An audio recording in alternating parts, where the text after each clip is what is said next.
तो हेलो दोस्तों, आपका स्वागत है फिर से एक बार हिलदीप क्लासेस में। आई होप कि आप अच्छे होंगे, अच्छी आपकी तैयारी चल रही होगी। तो आज की क्लास में देखने वाले हैं बेसिकली बजट 2026-27 का, कि किस तरीके से आपके एग्ज़ाम के लिए इंपॉर्टेंट होने वाला है, चाहे आप पीसीएस मेंस का एग्ज़ाम हो या इसके अलावा जो जितने भी आपके प्री एग्ज़ाम होंगे, चाहे अपर का, लोअर का, आर ओ या अदर जो आपके स्टेट के होने वाले हैं, उन सभी के लिए बजट कितना इंपॉर्टेंट रहने वाला है, उसके कौन से डेटा को आपको थोड़ा सा देखते हुए जाना, और एक बजट का जो जनरल एक अंडरस्टैंडिंग है वो आपको किस तरीके की होनी चाहिए, तो उन पे हम डिस्कस करेंगे। ठीक है। इसके अलावा बजट के जिन जिन पार्ट पे आपके मुख्य परीक्षा के लिए कौन कौन से वो इंपॉर्टेंट पार्ट रहेंगे जहाँ से आपके सवाल बन सकते हैं, और किन किन चीज़ों को आपको कहाँ कहाँ से लिंक करते हुए आपको चलना है, उनमें भी मैं आपको साथ साथ अभी हम चीज़ों को देखते हुए चलेंगे। ठीक है। तो सबसे पहले हम देखते हैं कि भाई जो बजट आपका 26-27 है, अभी वित्त मंत्री जी निर्मला सीतारमण ने पेश किया 1 फरवरी को, तो ये आपको पता ही होगा। ठीक है। और ये उनका लगातार 9वां बजट है, जो एक अपने आप में एक रिकॉर्ड है। ठीक है। तो ये बेसिक बात आपको पता ही होगी। अब हम चलते हैं आगे। तो अगर हम प्रमुख बिंदु को देखें बजट को लेके, तो जो बजट आपका ये वाला है, ये पहली बार ऐसा हुआ है कि रविवार को पेश हुआ है। ठीक है। और ये जो बजट आपका है, तो ये मोदी सरकार का जो तीसरा अभी जो उनकी टर्म चल रहा है, जो तीसरा कार्यकाल चल रहा है, तो उनके कार्यकाल ये का तीसरा ये पूर्ण बजट है। ठीक है। और ये बजट क्या है आपका, पहली बार क्या है, संडे को आपका रविवार के दिन पेश किया गया है। ठीक है। अब इसमें अगर हम इसका संवैधानिक आधार इसमें देखें, तो आपका अनुच्छेद 112 आपको पता ही है भाई, कि जो आपका संविधान का 112 अनुच्छेद आपका है। थोड़ा मोटा हो रहा है मिनटा।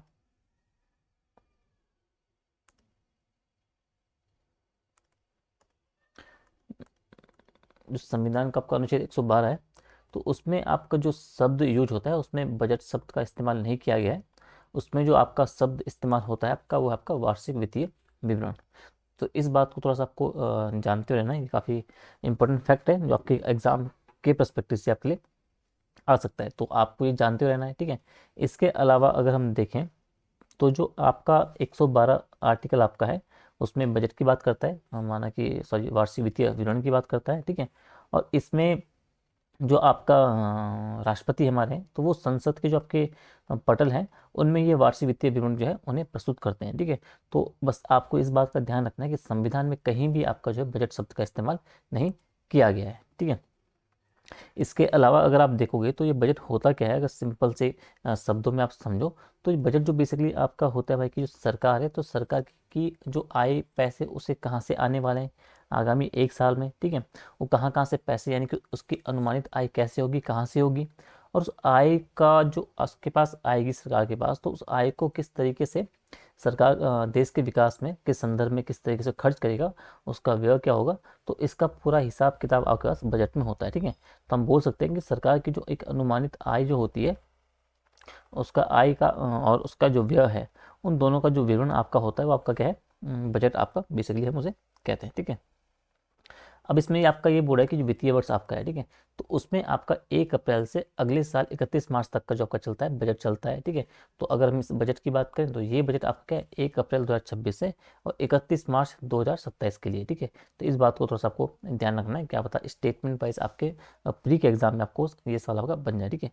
कि भाई 1 अप्रैल 26 से लेके आपका शुरू है, और 31 मार्च 2027 तक के लिए आपका ये बजट है। ठीक है। अब ये बात आपने देख ली है। अब इसके बाद जो प्रमुख घोषणाएं वगैरह हैं बजट की, कि सरकार ने क्या क्या बातें बोली गई हैं बजट में, किस तरीके से वो काम करेंगे, अब हम उन्हें बेसिकली देखेंगे। ठीक है। तो अगर प्रमुख घोषणाओं की बात मैं करूँ, तो सबसे पहले हम जो चीज़ों को देखेंगे, वो आपका है, पहला आपका जो चलेगा वो आपका है इंफ्रास्ट्रक्चर और जो आपका लॉजिस्टिक्स है। ठीक है। तो इसका मतलब ये समझो, आपका जो इंफ्रास्ट्रक्चर मतलब है कि जो मतलब आपका जो देश है, तो देश की जो आपकी मजबूत नींव हमारी जो होती है, जो सड़कें हमारी हैं, जो भाई जो हमारा रेलवे वाला जो पार्ट है, जो हमारा ब्रिज हो गया, जो पोर्ट्स हो गए। ठीक है। तो ये सभी आपका इंफ्रास्ट्रक्चर के अंतर्गत आपके शामिल हो गए भाई। ठीक है। और लॉजिस्टिक्स का मतलब आपका हो गया कि जो आपका फसल आपकी हो गई है, कोई आपका कोई सामान आपका हो गया है, ठीक है, कोई माल वगैरह आपका हो गया है, तो उनको जो क्या है आपका एक जगह से आपका दूसरी जगह आपका जो एक आसानी से ले जाने से मतलब आपका है लॉजिस्टिक, ठीक है। तो बेसिकली आपका जो पहला आपका जो पार्ट है इसमें इसी के संदर्भ में बात की जा रही है, ठीक है। तो सरकार ने जो इस बजट में एक बात बोली गई है, तो सरकार ने अगर सबसे ज़्यादा पैसा जो लगाया है इस बार जो लगाया है वो इंफ्रास्ट्रक्चर और लॉजिस्टिक में लगाया है। अगर मैं बोलूँ तो इस बार का जो बजट आपका मेनली फोकस है वो आपका इंफ्रा पे आपका फोकस है, ठीक है। तो इस बात को आपको थोड़ा सा ध्यान रखना है, ठीक है। और लगाने का तात्पर्य सरकार का इसीलिए इंटेंशन वही है ताकि भाई जो आपका जो देश है वो तेज़ी से आगे बढ़े और जो हमारी जो चीज़ें हैं उनमें सहूलियत आपको जनता को हो, नौकरियां बढ़े, चीज़ें सस्ती हो, इन सब को लेकर इसका इम्पैक्ट उन पर पड़े, ठीक है। तो इंफ्रा और लॉजिस्टिक में आप देखोगे तो सबसे बड़ी खास बात इसमें जो आपकी है पब्लिक आपका जो कैपेक्स है, यानी कि आपका जो एक्सपेंडिचर इस बार जो दिया गया है वो 12.2 लाख करोड़ आपका इस साल के दिया गया है। और ये पिछले साल की तुलना में आप देखोगे तो इसमें लगभग 9% की बढ़ोतरी इस बार हुई है, ठीक है। तो दूसरी बात इसके साथ यानी कि सरकार इस बार क्या करेगी, लगभग 12.2 लाख करोड़ रुपए इंफ्रा पे इस बार खर्च करने वाली है, ठीक है। दूसरी बात अगर हम देखें, अगर इसमें आपका हो गया, ठीक है, तो ये अमाउंट आपका काफ़ी बढ़ गया है।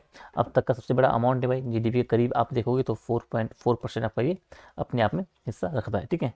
इसमें इंफ्रा में अगर जो दूसरी बात आपको जाननी है तो एक पहला तो आपको थोड़ा सा ये इंपॉर्टेंट आपका है, तो ये आपको थोड़ा सा ध्यान रखना है। दूसरा इंपॉर्टेंट आपका है ये नया आपका जो डेडिकेटेड फ्रेट कॉरिडोर है इसको आपको थोड़ा सा जानना है, ठीक है।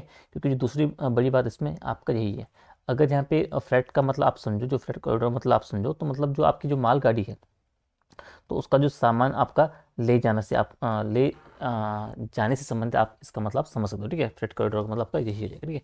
तो सरकार ने एक नया जो डेडिकेटेड आपका जो फ्रेट कॉरिडोर है उसको बनाने की बात बोली है, ठीक है।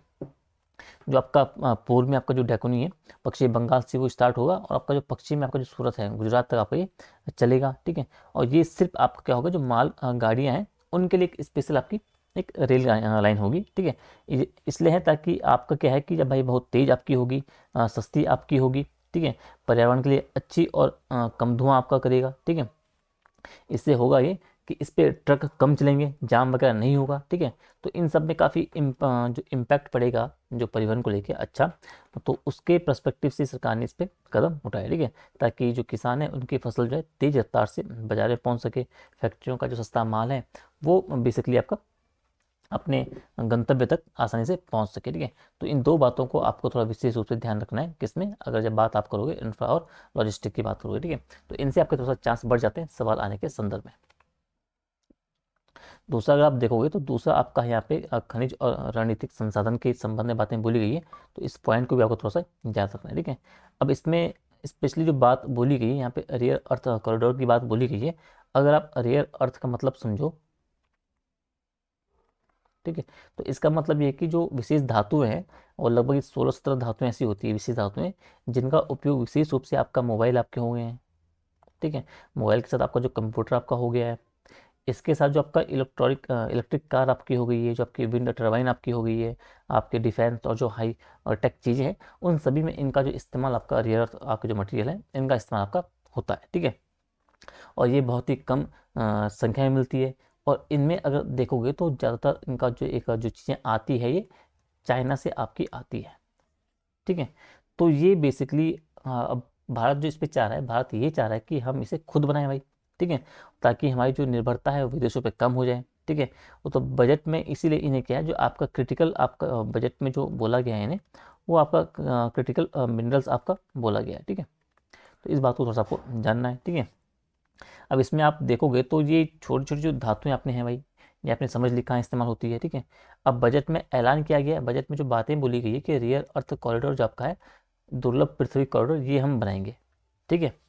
और कहाँ बनेगा, जो भारत के आपके जो 4 राज्य आपके हैं, इन 4 राज्यों में आपका स्पेशल कॉरिडोर बनेगा, जिसमें आपका उड़ीसा शामिल है, जो आपका केरला शामिल है, आपका आंध्र प्रदेश और तमिलनाडु, ठीक है। आपका जो दक्षिणी आपका हिस्सा है ना ये वाला, तो इस पोर्शन पे आपका एक कॉरिडोर बनने वाला है, ठीक है। अब ये बेसिकली बनाने का उद्देश्य इन इसलिए है क्योंकि ये तट वाले आपके राज्य हैं, और इन जो आपके समुद्र के तट वाले राज्य हैं यहाँ जो रेत हैं, रेत में बहुत सारे आपके जो रेयर अर्थ आपके जो मिनरल्स हैं अ, इनके मिलने के हाई चांसेस रहते हैं। तो इसीलिए आपका जो ये आपका कॉरिडोर आपका है इन 4 राज्यों में आपके बनाने की घोषणा की गई है, ठीक है। और ये राज्य आपका पता है आपको, खनिज समृद्ध राज्य हैं भाई, खासकर तटीय इलाकों में यहाँ मोनोजेट नाम की रेत में रेयर अर्थ आपका जो मिलने के आपका मिलता है अच्छी खासी संख्या में। तो इनको आपको थोड़ा सा जानते रहना है, ठीक है। अब यहाँ पे ये बोल रहा है कौन कौन से मटेरियल भाई, तो ऐसे तो टोटल 16-17 मटेरियल आपके हैं, उनमें भी कुछ जैसे कि आपका नियोडीएम आपका हो गया है, आपका जो प्रेसियोडीएम आपका हो गया है, डिस्प्रोसियम आपका हो गया है, इन सबको थोड़ा सा आपको जानते हुए रहना है, ठीक है।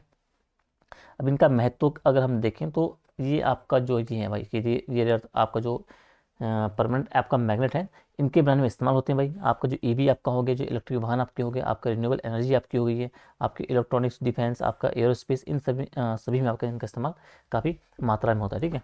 और फोकस इन पे रहेगा आपका माइनिंग आपका हो गया, प्रोसेसिंग आपका प्रसंस्करण आपका हो गया, रिसर्च और मैन्युफैक्चरिंग उत्पादन पर इनका अच्छा खासा फोकस इस संदर्भ में किया जाएगा, ठीक है। अगर हम भारत के संदर्भ में देखें तो भाई इनका महत्व इसलिए बढ़ जाता है, ठीक है। तो जैसे कि अगर हम देखें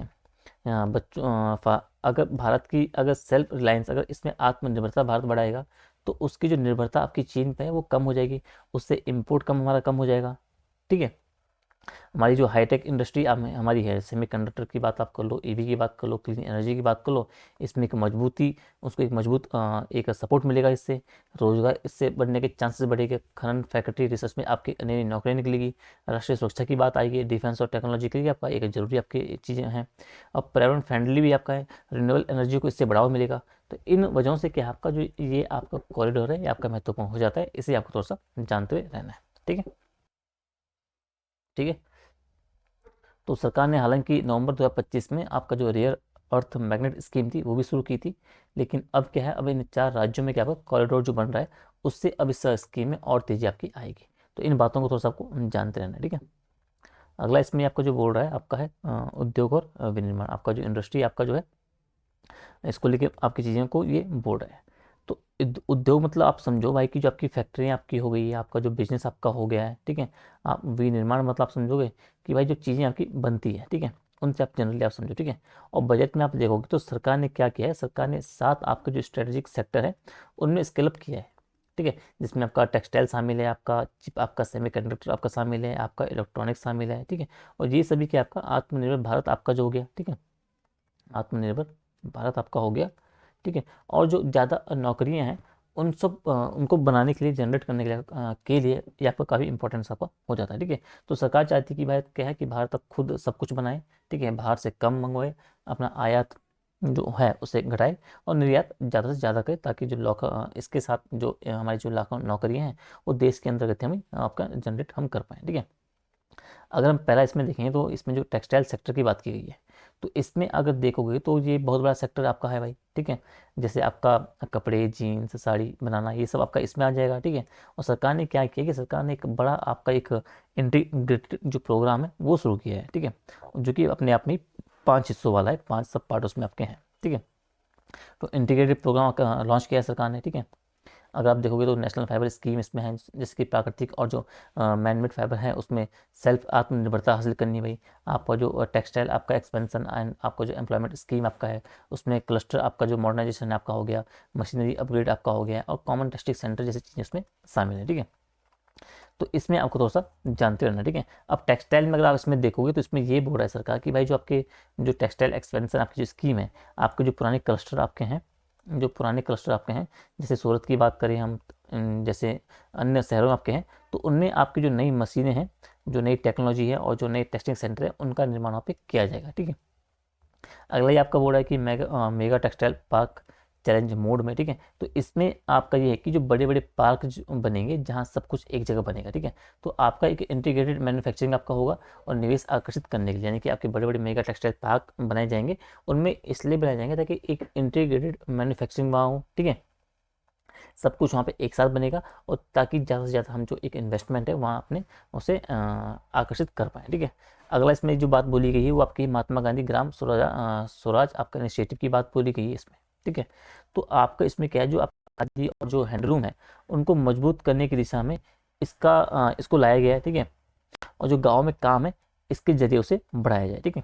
अगला इसमें आपका है एक टैक्स आपका जो इको इनिशिएटिव, इनको आपको जानते रहना है भाई कि आपका सस्टेनेबल आपका जो ग्लोबली कम्पिटिटिव आपका जो टेक्सटाइल प्रमोट करना है।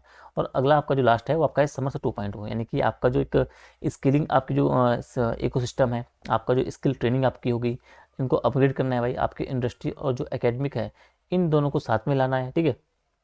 अगर स्किल ट्रेनिंग बढ़ेगी ताकि लोग क्या होंगे, वो बेहतर आपका जो है काम कर सकेंगे। तो इसलिए इन बातों को आपको थोड़ा सा जानते रहना है, ठीक है। तो टेक्सटाइल सेक्टर में आपको थोड़ा सा देखना है कि सरकार ने किस तरीके से आपका जो एंट्री ग्रेड प्रोग्राम है वो लॉन्च किया है, ठीक है। दूसरा अगर आप देखोगे तो आप चिप, आपका जो मैन्युफैक्चरिंग है, आपका जो एक सेमी कंडक्टर हम बोल सकते हैं, उसे आप देखोगे। चिप मतलब आपको पता ही है भाई कि एक छोटी सी एक प्लेट होती है, और इसका इस्तेमाल आपका जो मोबाइल आपकी हो गई है, आपका जो कार आपका हो गया है, ठीक है। मोबाइल, कार, आपका जो कंप्यूटर आपके हो गए हैं, ठीक है। इन सब में इसी का इस्तेमाल भारी मात्रा में आपका किया जाता है, ठीक है। तो बिना चिप के आपका कुछ नहीं चलता है, इसलिए चिप आपका जो है ये काफ़ी इंपॉर्टेंट आपकी हो जाती है, ठीक है। और सरकार ने क्या किया है, सरकार ने भी हाल ही में मतलब बजट में अपना जो इंडिया आपका सेमी कंडक्टर मिशन आपका है ISM 2.0 उसे लॉन्च किया है भाई, ठीक है।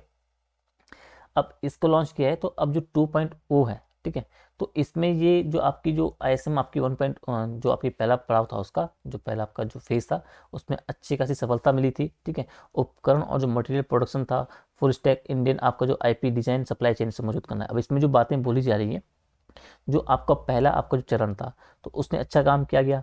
अब जो दूसरा चरण इसमें जो 2.0 की बात कर रहे हैं, तो उसमें चिप बनाएंगे, तो हम बनाएंगे बनाएंगे। चिप बनाने के साथ साथ जो आपके जो उपकरण उनके हैं, जो मटेरियल आपका हो गया, तो वो सारे आपके जो फोकस होंगे वो आपके इंडियन डिज़ाइन पे फोकस होंगे, ठीक है। तो इंडियन डिज़ाइन को भी इसमें बढ़ावा दिया जाएगा, ठीक है। अब जो चिप बनेंगे उन पे इंडियन जो डिज़ाइन होंगे उन पे फोकस किया जाएगा, ठीक है। इसके साथ साथ आपको जो इंडस्ट्री लैब रिसर्च और ट्रेनिंग सेंटर की बात कर रहा है, ठीक है। यानी कि आपका जो इंडस्ट्री वो है, उसमें जो रिसर्च और ट्रेनिंग सेंटर को बढ़ावा दिया जाएगा, ताकि जो एक टेक्नोलॉजी और जो आपका स्किल्ड आपका जो वर्क फोर्स है, उसका एक विकास हो सके, उसका एक डेवलपमेंट हो सके, स्किल्ड लोग आपके तैयार हो सकें, ठीक है। और 2026 में आपका जो एक कमर्शियल आपका जो चिप प्रोडक्शन है वो आपका शुरू आपका हो जाएगा, इसकी बात भी इसमें बोली गई है, ठीक है। कई प्रोजेक्ट आपके हैं से जो हैं, इनकी बातें इसमें बोली गई, वो आपकी 2026 में आपके शुरू होने वाले हैं, ठीक है। यानी भारत क्या है, वो खुद चिप बनाएगा, और उसमें भी इंडियन आपकी जो डिज़ाइन है उनको बढ़ावा दिया जाएगा, ठीक है। अगला इसमें जो बोल रहा है वो आपका है इलेक्ट्रिक प्रोडक्शन, ठीक है। इससे आपको थोड़ा सा जानते रहना है। अगर इलेक्ट्रॉनिक प्रोडक्शन की हम बात करें, तो इसमें अगर आप देखोगे तो इसमें जो चीज़ें शामिल है आपकी इलेक्ट्रॉनिक प्रोडक्शन की बात, आपके मोबाइल आपके आ जाएंगे, आपके लैपी इसमें आ जाएंगे, ठीक है। यानी कि लैपटॉप आपके आ जाएंगे, आपके जो TV पार्ट्स हैं आपके वो आ जाएंगे। तो ये सभी आपके जो है वो जितने भी आपके इलेक्ट्रॉनिक्स पार्ट हैं वो इसके अंतर्गत शामिल होंगे। और इलेक्ट्रॉनिक्स कंपोनेंट्स आपकी जो स्कीम है, ठीक है, तो उसका जो पैसा बेसिकली, उसका पैसा सरकार ने बढ़ा दिया है, ठीक है। पहले कितना था, आपका 22,000 करोड़ था, उसे बढ़ा के बिल्कुल आपका 40,000 करोड़ के आसपास कर दिया है, ठीक है। यानी कि अब क्या है, अगर हम देखें तो इसमें जो चीज़ें बातें बोली गई है, यानी कि आपका जो इन्वेस्टमेंट, आपका जो कमिटमेंट है, वो भी आपके डबल हो चुके हैं, ठीक है। तो इलेक्ट्रॉनिक प्रोडक्शन को आपको थोड़ा सा देखते रहना है, ठीक है। इसके अलावा जो सरकार बोल रही है कि भाई, एक तो जो इलेक्ट्रॉनिक्स कंपोनेंट्स आपके हो गए, जो आपके सेमी कंडक्टर आपका हो गया, इक्विपमेंट्स आपके हो गए, जो मटेरियल आपका प्रोडक्शन है, इन सब पे फोकस हम करेंगे। हम इंपोर्ट कम करेंगे, ठीक है। हम निर्यात ज़्यादा से ज़्यादा करेंगे, आयात नहीं करेंगे, हम खुद अपने यहाँ बनाएंगे, ठीक है। और एक ग्लोबल लीडर बनने की दिशा में हम कदम लेंगे, ठीक है। तो इन सब में सरकार फोकस करिए, सरकार ने इस बारे में सरकार बोल रही है, ठीक है। ताकि मटेरियल हम खुद बनाएंगे, और जो भारत क्या है आपका एक ग्लोबल हब बन जाएगा, इसका किसका, चिप प्रोडक्शन का, ठीक है। अगला हम देखते हैं। अगला यहाँ पे जो बोर्ड है आपका है फार्मा और बायोटेक्नोलॉजी का, ठीक है। अगर इसमें आप देखोगे तो फार्मा मतलब आपको पता ही है भाई। तो फार्मा की जब मैं बात कर रहा हूँ तो इसका मतलब आपका है कि भाई दवाइयाँ बनाना, जनरल जो एक इसका मतलब निकलता है, दवाइयाँ बनाना, ठीक है। और बायोटेक्नोलॉजी का मतलब आपका है कि जीव विज्ञान आपका हो गया भाई। तो जीव विज्ञान से जुड़ी हुई जो आपकी हाईटेक दवाइयाँ हैं, उनसे आप इस तरीके से आप इसे समझ सकते हो, ठीक है। तो यानी कि जैसे कैंसर आपका हो गया है, आपका डायबिटीज़ आपका हो गया है, आपका जो और जो आपकी डायबिटीज़ की अन्य जो बायोलॉजिकल दवाएं हैं, उन सब को आप इसके अंतर्गत रख सकते हो, ठीक है। और अगर आप भारत को देखो तो भारत क्या है, भारत दुनिया का सबसे बड़ा आपका दवा क्या है, निर्यातक है भाई, ठीक है।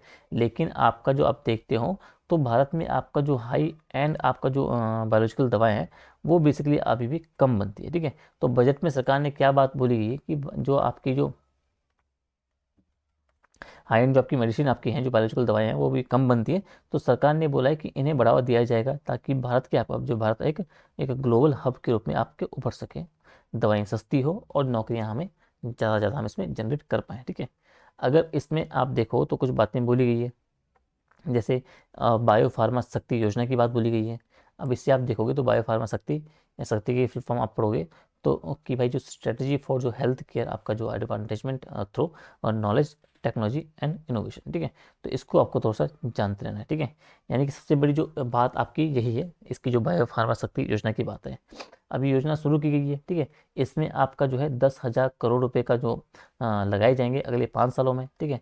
आपको ये जानते रहना है, ठीक है। अब ये इसलिए लगाया जाएगा ताकि जो भारत है, भारत को दुनिया का एक बड़ा बायो फार्मा जो हब है उसे के रूप में आपको स्थापित करना है सरकार को, ठीक है। इसलिए सरकार का जो बजट इसमें दिया है 10,000 करोड़ का दिया गया है अगले 5 सालों में। इसके अलावा वही कि भाई जो आपका उद्देश्य क्या है, आपका उद्देश्य वही है कि भाई जो भारत को क्या है, आपको ग्लोबल बायो फार्मा हब बनाना है। आपका घरेलू उत्पादन है, आपको वो बढ़ाना है। आपकी जो बायोलॉजिकल जो आपकी दवाएं हैं, जो आपकी बायो सिमिलर आपकी जो दवाएं हैं, यानी कि सस्ती कॉपी वाली आपकी जो बायोलॉजिकल दवाएं हैं, उनको आपको बढ़ावा देना है, ठीक है। तो इन बातों को थोड़ा सा आपको ध्यान आपको रखना है, ठीक है।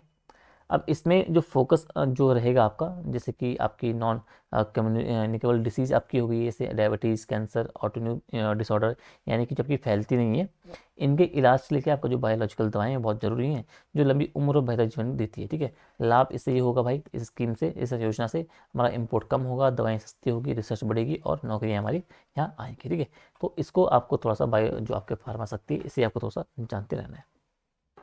अगर हम जो अन्य बातें इसमें बोली गई, आपके 3 नए संस्थानों के बारे में बोली गई भाई, कि भाई योजना में 3 नए आपका जो है नेशनल इंस्टीट्यूट ऑफ जो फार्मास्यूटिकल एजुकेशन एंड जो रिसर्च आपका जो है वो बनाए जाएंगे, ठीक है। अभी जो मौजूदा आपके साथ हैं, इन सातों को आपको अपग्रेड भी किया जाएगा, ठीक है।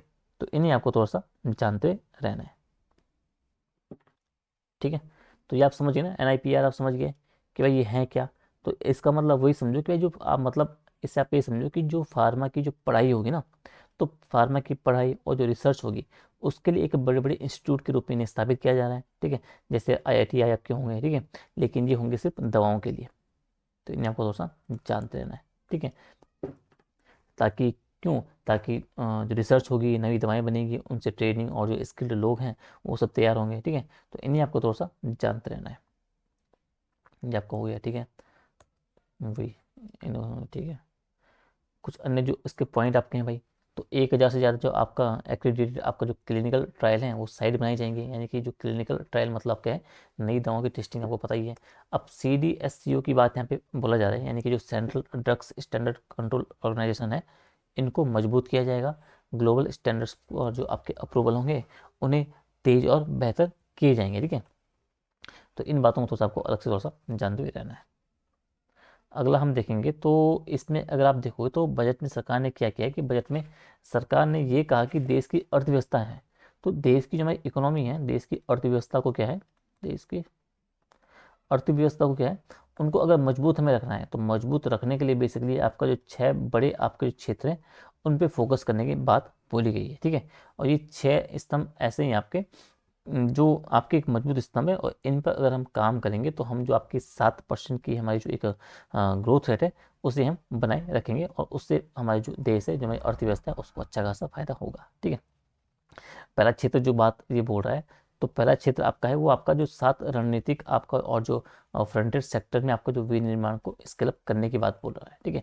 यानी कि किसमें, यानी कि आपको मैन्युफैक्चरिंग इसमें आपको बढ़ाना है, जैसे आपका सेमीकंडक्टर आपका हो गया, इलेक्ट्रॉनिक्स, बायोफार्मा, आपका रेयर अर्थ, जो टेक्सटाइल, ये सब आपका इसमें आपके शामिल है, ठीक है। इसमें आप समझो कि भाई जो आपके जो रणनीतिक सेक्टर है उसमें फैक्ट्रियाँ बहुत बड़ी बनाना है, उन्हें जो बड़ी बड़ी फैक्ट्रियों को बनाना है, जैसे चिप, इलेक्ट्रॉनिक्स, दवाइयाँ, रेयर अर्थ, इन सबको क्या है, अब भारत अब खुद सब बनाएगा, बाहर से कम मंगवाएगा। तो इस पे एक फोकस किया गया है, ठीक है। अगला जो आपका सेक्टर है वो आपका जो बोला गया है, आपका जो हमारे जो विरासत, यानी कि जो हमारे जो एक हम बोल सकते हैं कि जो विरासत में हमारे पास जो एक उद्योग हमारे पास जो चले आ रहे हैं एक विरासत के रूप में, ठीक है।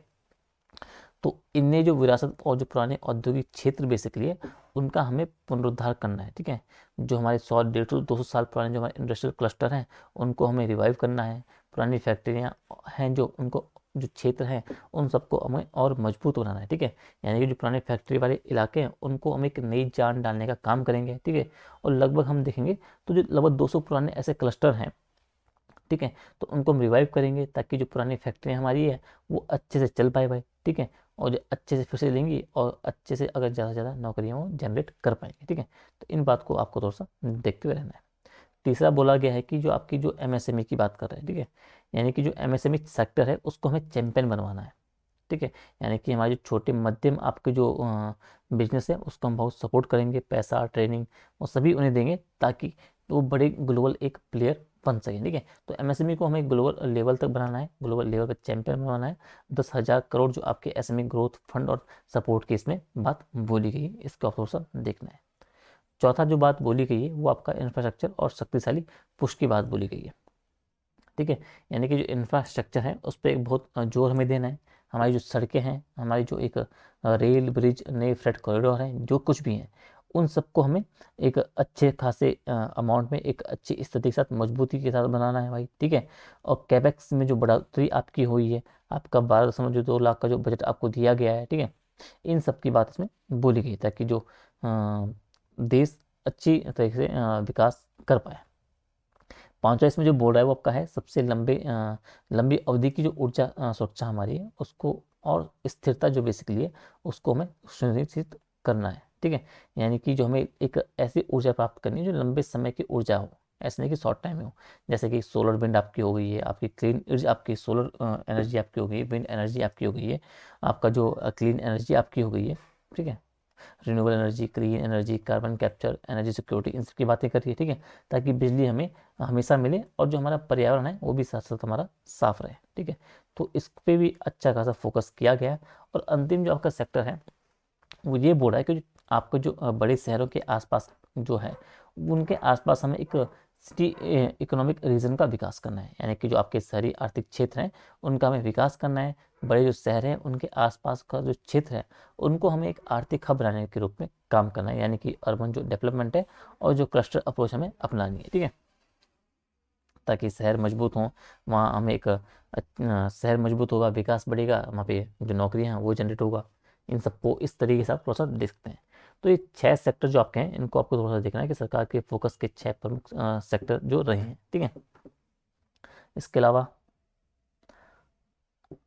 इसके अलावा जो एक इम्पोर्टेंट कर्तव्य आपने देखा होगा, तो बजट में 3 प्रमुख कर्तव्यों की बात बोली गई है, ठीक है। अब 3 कर्तव्य क्या है भाई?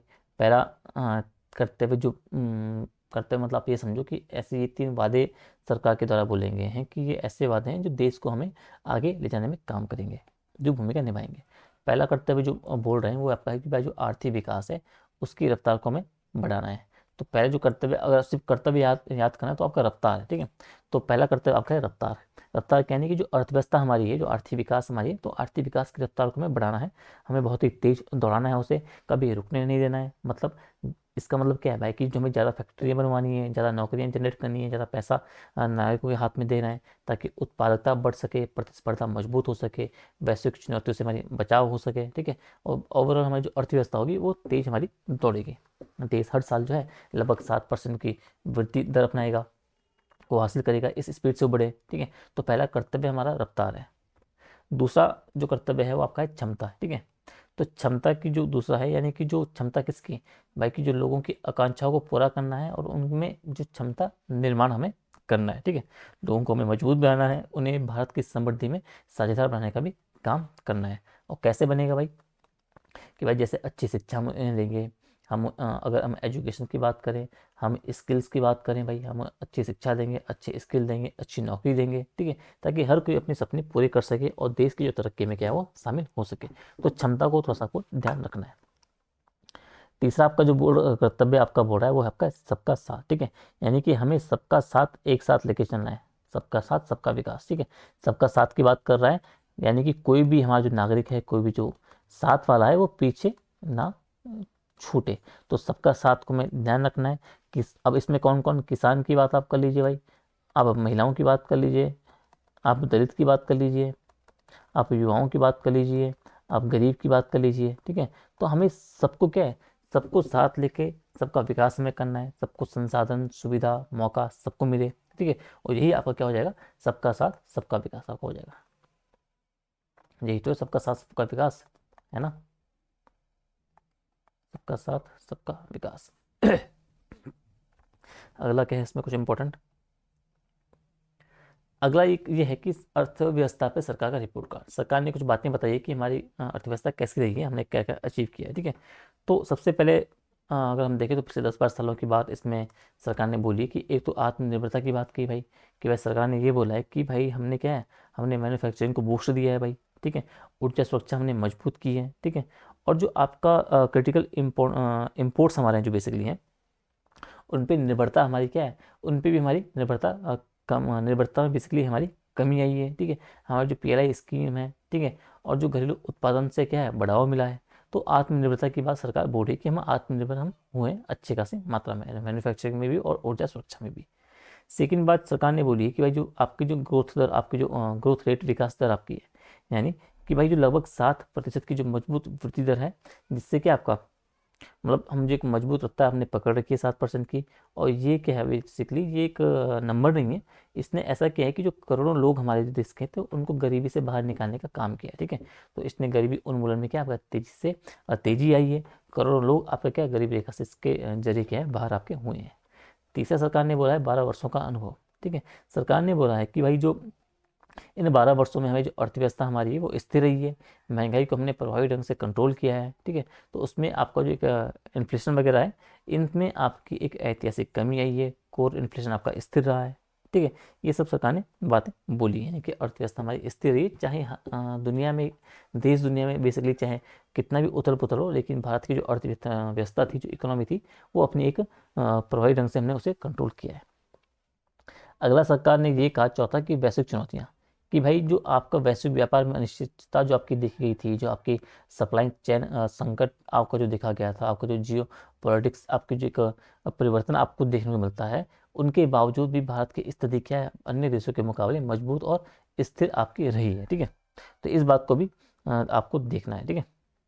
अब जैसे कि इसके अलावा विकसित भारत की बात बोली गई कि भाई विकसित भारत अगर आप देखोगे तो 2047 के लक्ष्य की ओर हमने तेज प्रगति हम कर रहे हैं, सुधार एक्सप्रेस हमारा जारी है, ठीक है। स्ट्रक्चरल रिफॉर्म्स की बात करो, आप डीरेगुलेशन की बात करो, और आपको जो डोमेस्टिक आपका जो कैपेबिलिटीज़ है उन पर फोकस की बात सरकार के द्वारा बोली गई है, ठीक है।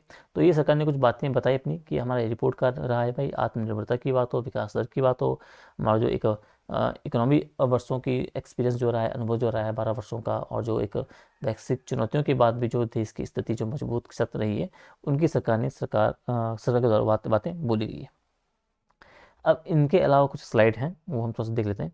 तो ये स्लाइड आपकी अगर आप देखोगे तो ये आपका जो सरकार बोल रही है, तो ये आपका है एमएसएमई जो आपका सेक्टर है। तो एमएसएमई आपका जो सेक्टर आपका है उस पर फोकस है भाई, ठीक है। तो सरकार का स्पष्ट संदेश इसमें है कि भाई जो आपका लघु और आपका जो मध्यम उद्योग है उनको हमें चैंपियन बनाना है, हमने ऊपर देखा था, ठीक है। हमारे जो सूक्ष्म उद्योग हैं उनको हमें विशेष सहायता प्रदान करना है, ठीक है। और ये सेक्टर आपको पता ही है कि जो भारतीय अर्थव्यवस्था है उसकी रीढ़ बनी हुई है भाई, एमएसएमई वाला भारतीय अर्थव्यवस्था की रीढ़ आपकी है, आपको पता ही है, ठीक है। और लगभग आपको पता है कि लगभग आपके 12 करोड़ से आपके जो ज़्यादा है वो रोजगार देने का काम कर रहा है। जीडीपी में आप देखोगे तो जीडीपी में आपका क्या है, ये 30% से अधिक का योगदान ही दे रहा है, ठीक है। तो इसे आपको क्या है, सरकार ने क्या है, इस लक्ष्य के लिए सरकार ने एक 3 मुख्य स्तंभ पर काम किया है इसके लिए, एमएसएमई के लिए, ठीक है। ये 3 स्तंभ आप कीजिए, ठीक है। अगर हम पहले की बात करें तो पहले आपका ये बोल रहा है कि इक्विटी सहायता की बात कर रहा है, कि भाई जो 10,000 करोड़ रुपए की हमने ऊपर देखा था ना, कि 10,000 करोड़ रुपए की जो समर्पित आपकी एक एमएसएमई आपकी जो विकास निधि आपकी बनाई जाएगी, ठीक है। और ये फंड बेसिकली जो होगा, ये फंड उन एमएसएमई जो इक्विटी है निवेश के रूप में पैसा देगा जो स्केल अप करने की क्षमता रखते हैं ऐसे एमएसएमई सेक्टर को, ठीक है। मतलब हम क्या करेंगे, ये बिजनेस में एक हिस्सेदारी में पैसा लगाएंगे, ठीक है। तो बिजनेस में हिस्सेदारी में पैसा लगाएगा ताकि जो उद्यमी होगा उसको जो बेसिकली जो कर्ज है उसका बोझ ना उठाना पड़े, ठीक है। तो इसको आपको थोड़ा सा जानते रहना है। इसके अलावा इसमें बात बोली गई है कि भाई जो आत्मनिर्भर आपका जो भारत कोष है उसमें जो अतिरिक्त क्या है आपका 2,000 करोड़ रुपए डाले जाएंगे। और खास तौर पर आपका जो एक सूक्ष्म उद्यम आपका जो है, जो आपका माइक्रो एंटरप्राइजेस है, उनके लिए है आपका ये 2,000 करोड़ रुपए आपकी बोली गई है, ठीक है। और ये उनके लिए जहाँ पहुँच बहुत कम है लोगों की, ठीक है। इससे जो आपका जो एक कैपिटल गेन बेसिकली है वो अपना कर सकेंगे, और वो अपना जो साइज है वो बड़ा कर सकेंगे, बड़े बन सकेंगे, ठीक है। तो एक इक्विटी सहायता की बात सरकार के द्वारा इसके लिए बोली गई है। दूसरा इसमें जो आपकी बोली गई है वो लिक्विडिटी सपोर्ट की बात बोली गई है, यानी कि आपका जो ट्रेड्स है, ट्रेड्स अगर आप देखो आप ऐसे नहीं है, ट्रेड्स, ठीक है। यानी कि अगर हम देखो तो आपका हो जाएगा ट्रेड रिसीवेबल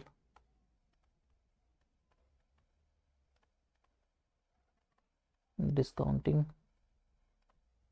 सिस्टम। तो ट्रेड्स के माध्यम से सरकार ने क्या किया कि जो एमएसएमई है, तो एमएसएमई को बेसिकली 7 लाख करोड़ रुपए से अधिक की धनराशि जो होगी वो उपलब्ध कराई गई है। ठीक है, तो इस बात को थोड़ा सा आपको जानते रहना है। अब ये ट्रेड्स आएगा, तो ट्रेड्स क्या है भाई? तो ट्रेड्स एक ये आपका एक आप ये समझो कि एक हिसाब का एक डिजिटल प्लेटफॉर्म है। तो ट्रेड्स आपका हो गया एक डिजिटल प्लेटफॉर्म है, जहाँ क्या होता है, जहाँ एमएसएमई क्या होता है, अपनी एक अनपेड इनवाइस हम बोल सकते हैं कि जो उनका जो बकाया बिल है, तो उसको बेच कर क्या करेगा, वो तुरंत बेसिकली आपका एक कैश प्राप्त करता है यहाँ से। ठीक है, और जो बेसिकली आप हम बोल सकते हैं जो आपका बड़े कॉरपोरेट हैं, जो देर से पेमेंट करते हैं, ठीक है, उनकी वजह से होता है क्या है कि एमएसएमई को जो कैश फ्लो है वो क्राइसिस वगैरह नहीं झेलना पड़ता है। ठीक है, तो ये कैश के संदर्भ में एमएसएमई की हेल्प करता है ट्रेड्स। इसी आपको थोड़ा सा एक डिजिटल प्लेटफॉर्म है, इसे आपको जानते रहना है। और बजट में आपका ये भी कहा गया है कि भाई जो आगे की राशि आपकी होगी, इसे इसकी राशि बेसिकली आगे क्या है आपकी बढ़ाई जाएगी, ताकि जो एमएसएमई आपका जो है उसका जो एक वर्किंग कैपिटल है वो हमेशा आपका एक स्मूथ रह सके। ठीक है, अगला अगर हम देखें तो तीसरा सरकार ने जो बोला है वो आपका है पेशेवर सहायता की बात की है, यानी कि आपका जो प्रोफेशनल आपका जो असिस्टेंस या मेंटरशिप की ये बात करता है। ठीक है, इसमें आपका जो दूसरी और तीसरी श्रेणी के जो शहर आपके हैं, जो आपके टायर 2 और जो आपके जो टायर 2 और जो टायर 3 के जो शहर आपके हैं, ठीक है, तो इन शहरों में आपका जो एक कारपोरेट मित्रों की बात बोली गई है कि आपके जो कारपोरेट मित्र हैं उनका हम एक ऐसा नेटवर्क तैयार करेंगे। ठीक है, और ये कॉर्पोरेट आपके जो मित्र होंगे, जो आपके क्या होंगे, ये एक प्रोफेशनल एक्सपर्ट होंगे भाई, एक प्रोफेशनल आपके एक्सपर्ट होंगे कॉर्पोरेट मित्र। ठीक है, जैसे इसमें कौन शामिल होंगे, जैसे आपके सीए होंगे, ठीक है, आपके सीएस आपके हो गए, आपके लीगल एडवाइजर आपके हो गए, आपके कंसल्टेंट्स आपके हो गए। ठीक है, और ये करेंगे क्या, ये करेंगे ये कि जो आपकी एमएसएमई आपकी हैं उनको कंप्लायंस क्या बोलते हैं, जब जैसे जीएसटी आपकी हो गई है, लेबर लॉ आपके हो गए हैं, ठीक है, जीएसटी आपकी हो गई है, आपका जो लेबर कानून आपके हो गए हैं, आपके जो कंपनी के लॉ आपके हो गए, इन सभी के रूप में आपके क्या है, वो मदद करने का काम करेंगे। कौन? ये आपके प्रोफेशनल आपके जो एक्सपर्ट होंगे ये। समझ गए? तो सरकार ने ये बात बोली है कि भाई जो सेकंड और जो आपके थर्ड आपके टायर जो शहर हैं, वहाँ पे हम क्या करेंगे, वहाँ पे हम जो कॉर्पोरेट आपके मित्र हैं उनको एक हम तैयार करेंगे, उनका एक कैडर हम तैयार करेंगे। ठीक है, अब उसका फ़ायदा क्या होगा भाई? उसका फ़ायदा आपका पता वही है कि भाई जो एमएसएमई की जो हाई फीस देकर के आपको वो बड़े शहरों के जो एक्सपर्ट हैं उनके पास नहीं जाना पड़ेगा। अब होता ही है कि आपकी बड़ी बड़ी फीस वो लेते हैं, जो सीए वगैरह जो होते हैं, लीगल एडवाइस के लिए भी क्या आपकी बड़ी बड़ी फीस लेते हैं, तो उनसे जो एमएसएमई वाले होंगे वो उन फीस से बच पाएंगे। ठीक है, वो लोकल लेवल पे क्या आपका एक किफ़ायती लागत पर एक रीजनल प्राइस पर क्या आपका वो रीजनल फीस पे बेसिकली आपका एक अनुपालन की सलाह पर उन्हें मिलेगी। ठीक है, और इससे होगा क्या, जो आपके छोटे उद्यमी हैं वो नियमों का पालन आसानी से कर पाएंगे, और उन पे जो पेनल्टी वगैरह है, जो लीगल इशू हैं, उनसे वो बेसिकली बच पाएंगे। ठीक है, तो इन बातों को थोड़ा सा आपको ध्यान रखना है किसमें, एमएसएमई के संदर्भ में अगर बात आती है। ठीक है,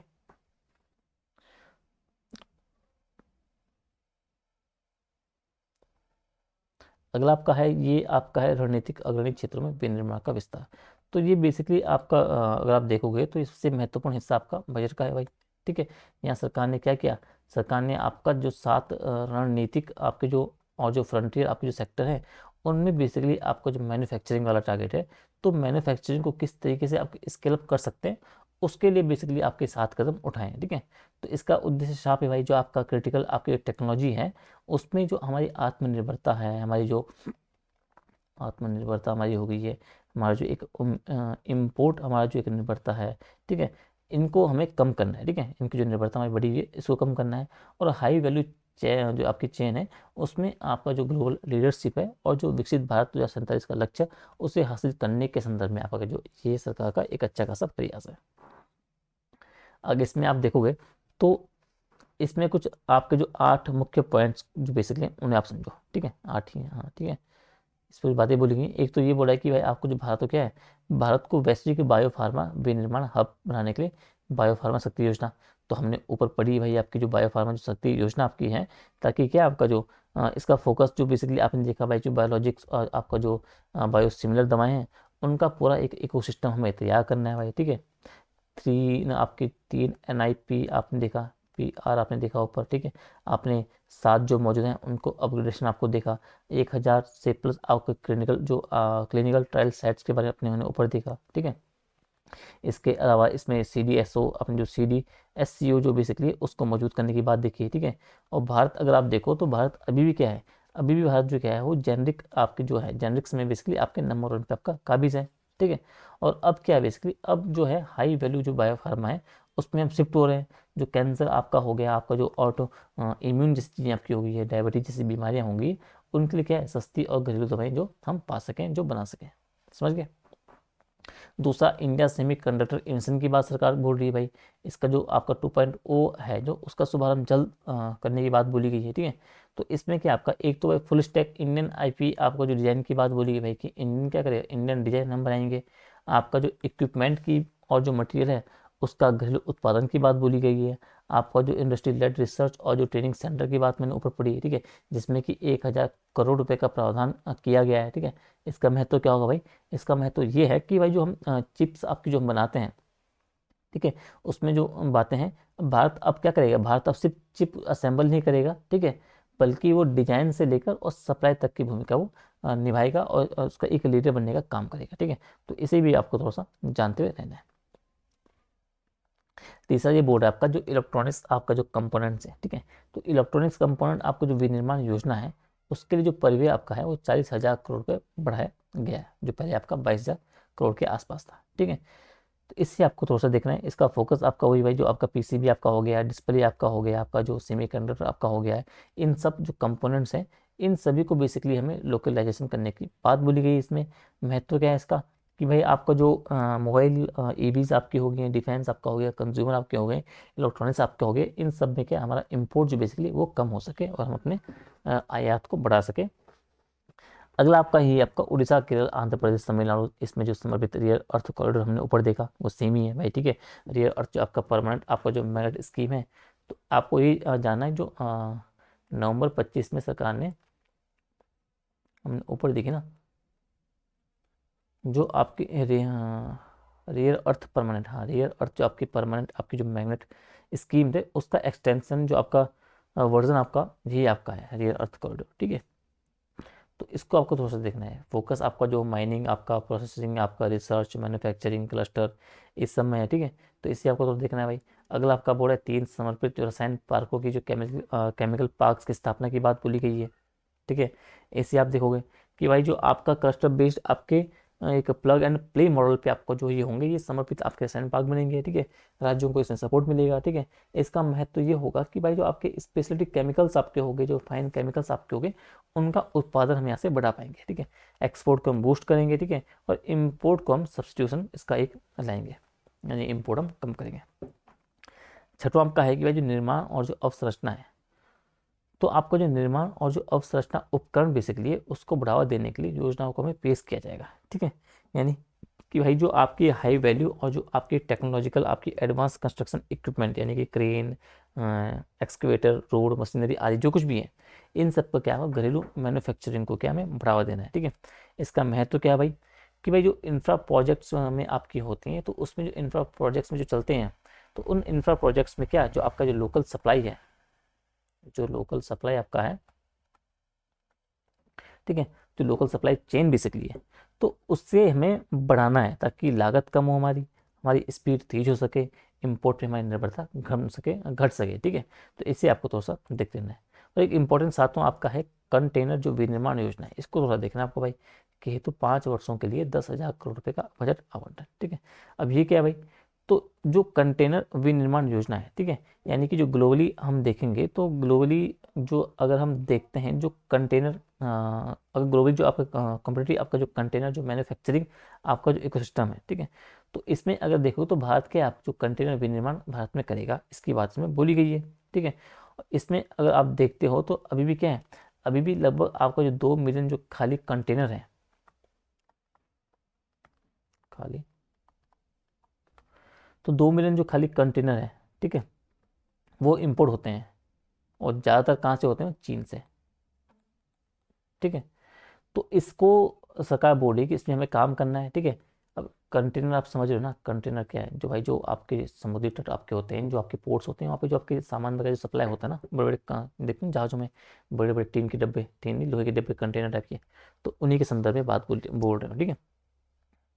अगला ये आपका बोर्ड है कि जो 200 विरासत आपके जो औद्योगिक क्लस्टर थे उनके पुनर्निर्माण के लिए योजना पेश की जाएगी, ठीक है। तो यहाँ हमने ऊपर देखा जो हमारे ट्रेडिशनल हमारे जो इंडस्ट्रियल क्लस्टर हैं, जैसे टेक्सटाइल आपका हो गया है, आपका लेदर आपका हो गया, आपका हैंडीक्राफ्ट आपका हो गया है, ठीक है। मैं लिख देता हूँ यहाँ पे।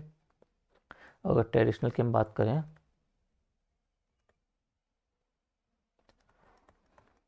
तो ट्रेडिशनल में अगर देखोगे, जैसे आपका टेक्सटाइल आपका हो गया, आपका इसके अलावा आपका जो लेदर आपका हो गया है, और जो आपका एक हैंडीक्राफ्ट आपका हो गया, ठीक है, ठीक है। इन तीन को आप रख सकते हो भाई, ठीक है। तो इन सभी का हमें क्या करना है, रिवाइवल करना है भाई। आपका एक मॉडर्नाइजेशन आपका हो गया, इंफ्रा अपग्रेड इसमें करना है हमें, हमें एक टेक्नोलॉजी इंटीग्रेशन यहाँ करना है, ठीक है। ताकि जो आपकी लेगेसी इंडस्ट्रीज हमारी जो हैं, इनमें रोजगार सक्षम हो सके भाई, ठीक है।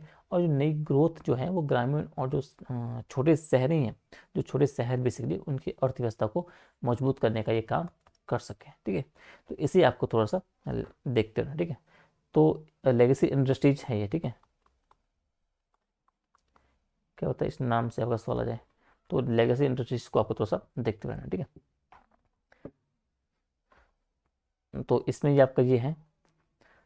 इसके अलावा जो आपका है ये स्लाइड कार्बन कैप्चर से संबंधित, इसे आप देखेंगे तो ये आप देखोगे तो ये आपका जो कार्बन कैप्चर उपयोग और संग्रहण की बातें कर रहा है, CCUS, ठीक है।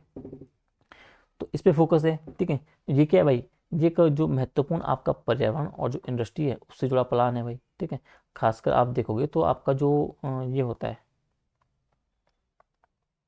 हार्ड टू, हाँ, हाउ टू अबेट आपका जो होता है वो कठिन उत्सर्जन कम करने वाले सेक्टर्स के लिए आपकी योजना आपकी लाई गई है, ठीक है। अगर आप CCUS की मैं बात करूँ, ये क्या है भाई, तो CCUS आप देखोगे तो ये आपका हो जाएगा जो कार्बन कैप्चर है, ठीक है। ये आपका हो जाएगा कार्बन कैप्चर, आपका हो जाएगा यूटिलाइजेशन आपका हो जाएगा, और स्टोरेज आपका हो जाएगा, ठीक है। यानी कि भाई अगर हम अलग अलग देखें ना, CC आप अलग देखो, यू और अलग, ठीक है।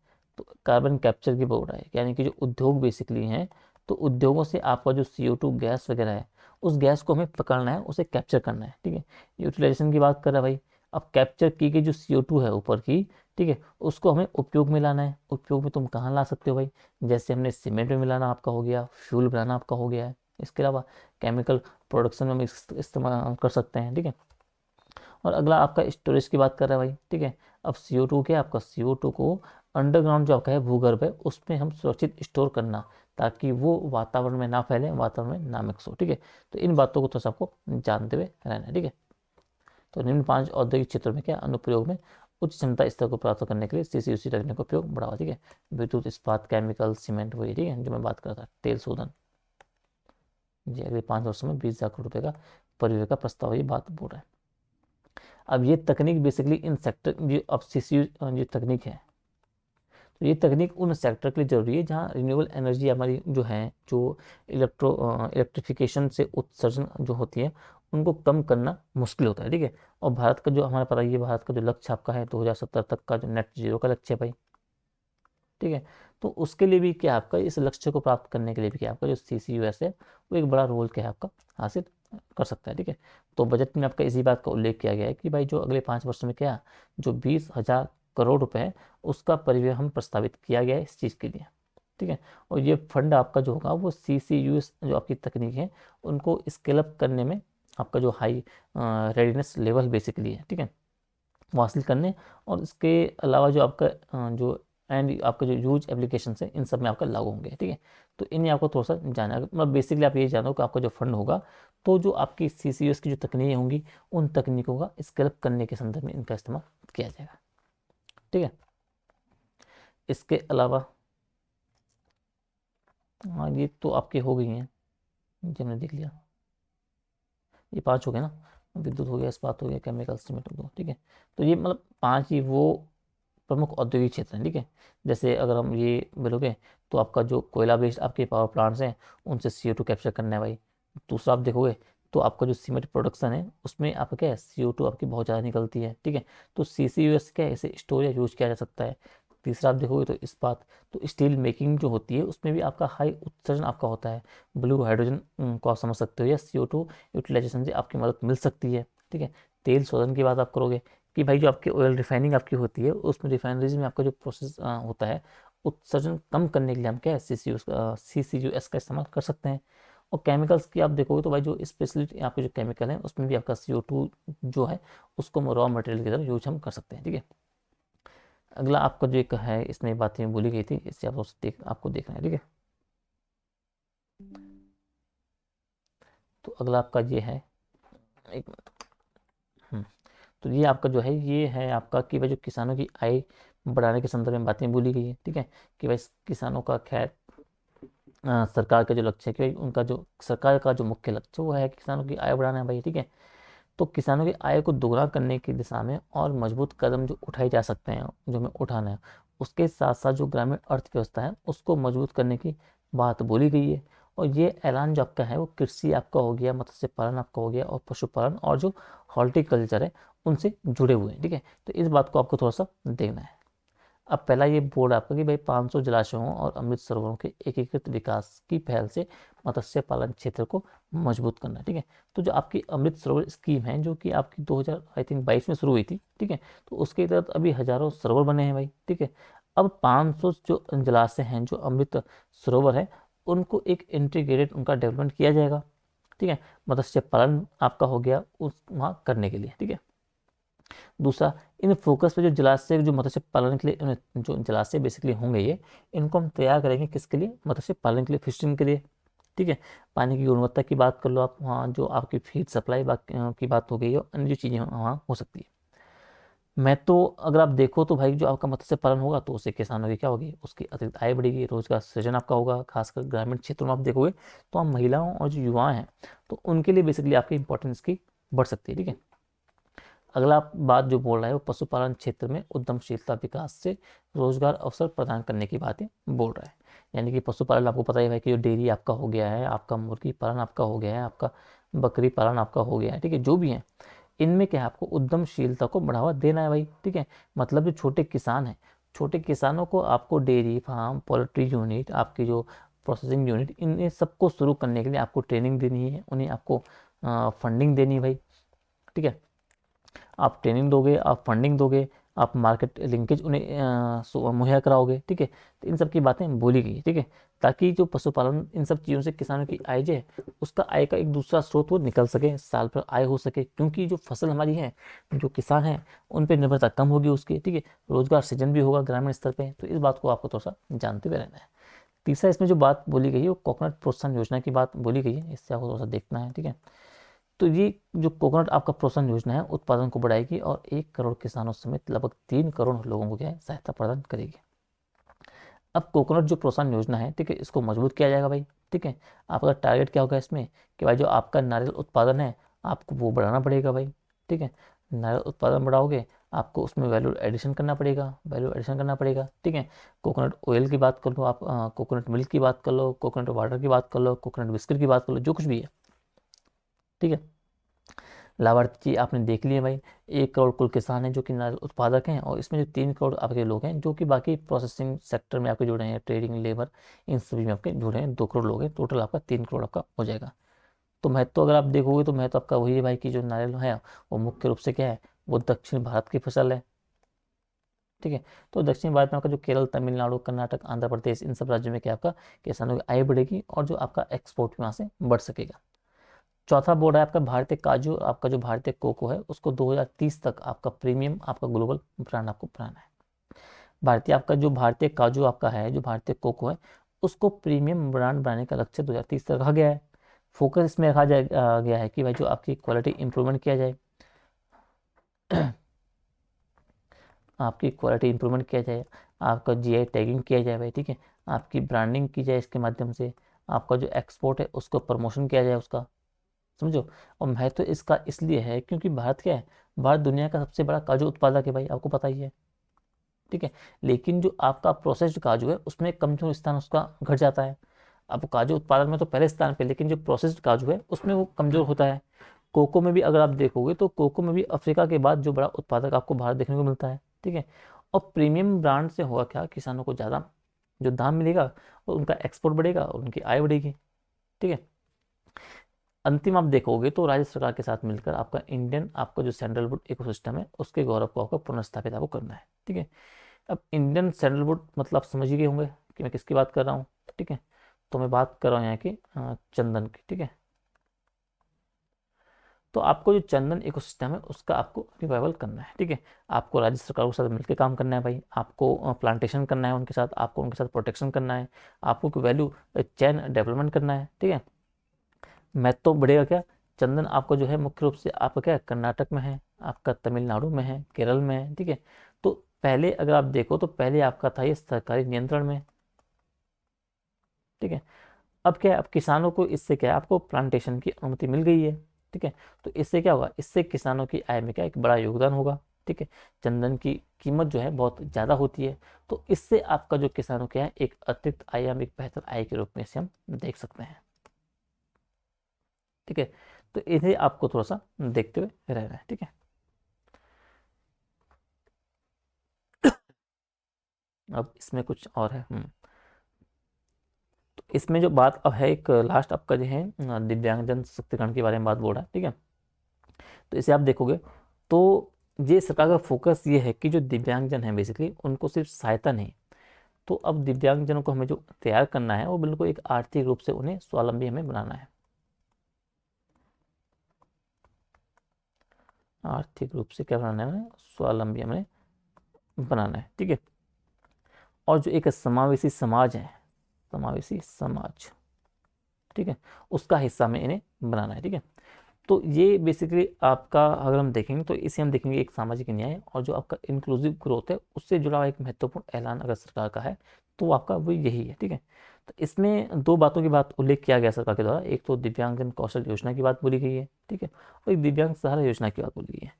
अब जो दिव्यांग जन कौशल योजना है इसका उद्देश्य ये है कि जो प्रत्येक दिव्यांग समूह है उसको उद्योग अनुकूल और जो आपका विशिष्ट प्रशिक्षण के माध्यम से क्या है, सम्मान से जीवन जीने के अवसरों को सुरक्षित करना। ठीक है। यानी कि जो आपके प्रत्येक दिव्यांग समूह है, चाहे दृष्टि बाधित हो, श्रवण बाधित हो, शारीरिक आगे अगर शारीरिक दिव्यांगता उनके अंदर है, बौद्धिक दिव्यांगता है, कोई भी है, तो उनको एक उद्योग अनुकूल यानी कि आप एक इंडस्ट्री को लेकर हम देखेंगे तो उद्योग अनुकूल और जो एक विशिष्ट प्रशिक्षण की बात हम करेंगे तो इन सबको वो सब चीज़ें हम प्रदान करेंगे। ठीक है। फोकस आपका इन पे हम करेंगे, आपका जो इनका स्किल ट्रेनिंग आपकी होगी। ठीक है। उनके दिव्यांगता के अनुसार हमें अनुकूलित करना है भाई। ठीक है।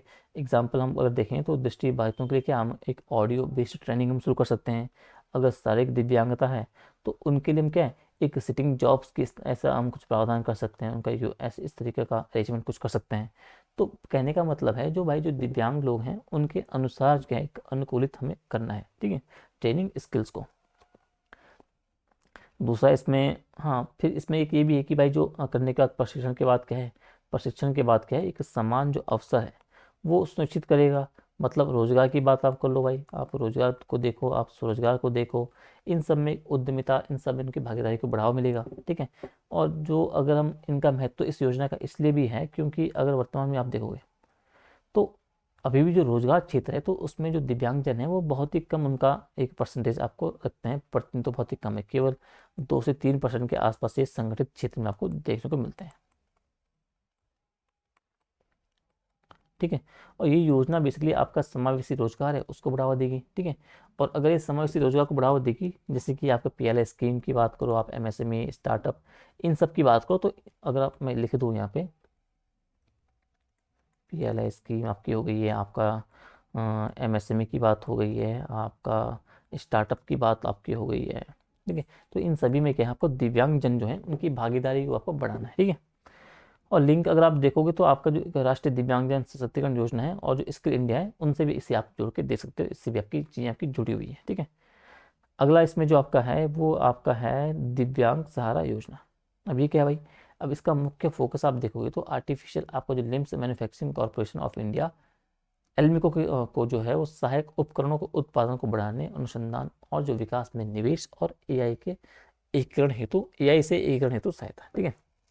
यानी कि भाई जो भारत सरकार की जो कंपनी जो है, जो कृत्रिम अंग आपका जो है प्रोस्थेटिक्स जो आपके अंग होते हैं, जो सहायक उपकरण आपके उनके अलावा जो होते हैं, जैसे व्हील चेयर, आपका जो ट्राईसाइकिल, ब्रेल किट, जो ये सब होते हैं, ठीक है, इन सबको बनाती है और वितरण करने का काम आपका ये एल्मेको आपका करती है, ठीक है।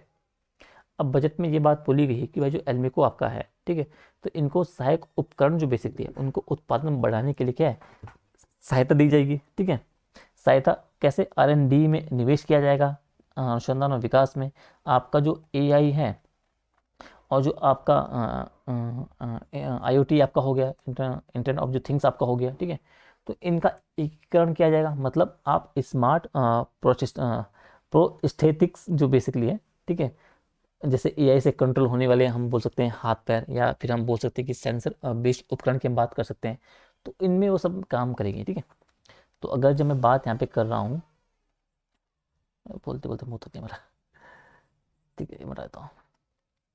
तो अगर जब मैं, जैसे मैंने कहा ना यहाँ पे, जैसे अगर मैं कह रहा हूँ कि AI प्लस आपका जो IoT है, इंटरनेट ऑफ थिंग जो आपके हैं, तो इनका एकीकरण की बात कर रहे हैं।